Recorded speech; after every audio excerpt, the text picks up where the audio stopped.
Hello. I'm getting ready to make my supper. I was going to make a salad tonight, no big deal. And I thought, you know what, I'm going to try making my own salad dressing because I have this great recipe from my USANA teammate and mentor, Dr. Karen. Well, the recipe only has 3 ingredients, so I figured, how can I go wrong, right? The thing that about homemade salad dressing is it's so much better for you. And it's so simple.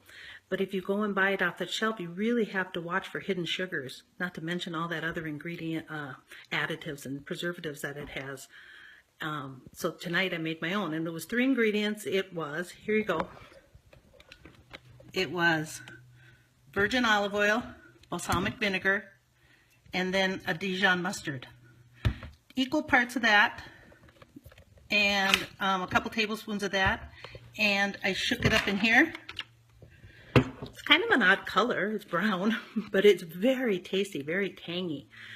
And the thing, if you're used to the off-the-shelf dressings, they're so full of sugar that it took me a little bit to get used to this new kind of dressing, that balsamic vinegar and some other flavors in there. But once you get used to it, they're so much better because they don't cover up the taste of the other ingredients in your salad, and instead they enhance it. And that's what it should do. It's like a little accessory. It's like earrings for your salad. And what else did I do? Oh, here it is. So here's what I made. So I added these mixed greens. Boop. And then I did a little bit of candied pecans, some grilled chicken, some strawberries, and some feta. Everything's better with feta. Feta cheese is good. Goat cheese, that's a new thing too. I haven't tried that though.